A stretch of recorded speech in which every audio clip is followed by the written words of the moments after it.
There's still this archaic perception amongst some people, mainly Americans, that England is some quaint oasis of charm, populated with polite, sophisticated, genteel people. Let's take a look.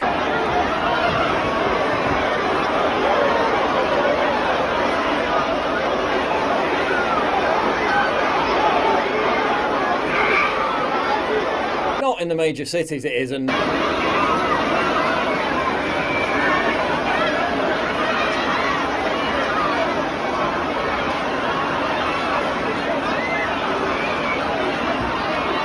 Welcome to London, and more specifically the Notting Hill Carnival, long celebrated as the best diversity has to offer. If by best you mean hundreds of arrests, dozens of sexual assaults, scores of violent assaults, looting, theft, vandalism, and this year, one fatal stabbing. The murder investigation is underway after a man was stabbed to death at the Notting Hill Carnival. Several other stabbings and violent incidents were also reported. This kind of carnage happens at Notting Hill Carnival every single year without fail. There are countless violent videos on Twitter, and I can't even play them here because this video would get banned. If this were something like the FA Cup final or the Grand National, and this kind of chaos erupted every year, the spectators would be banned from attending. But we're just supposed to ignore the annual Notting Hill Carnival bedlam, presumably because showering it with anything other than effusive praise would be racist. It's morosely humorous to observe how the media and the authorities, despite the clear orgy of violence and criminality on show,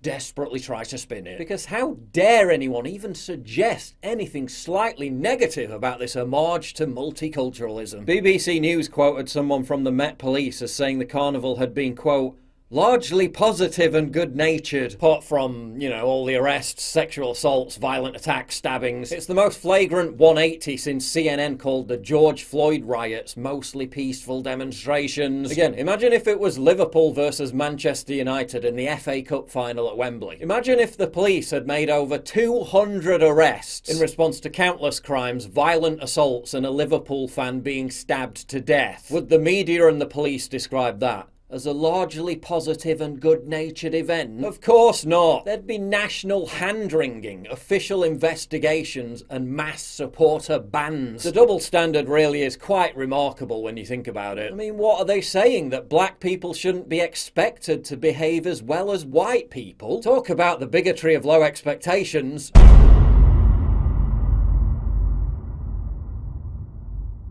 Get early access to videos, exclusive live streams, and personally DM me. You've seen how much I get demonetized all the time. Well, this is how you support me. By subscribing at pauljosephwatson.locals.com. Please click the link in the description.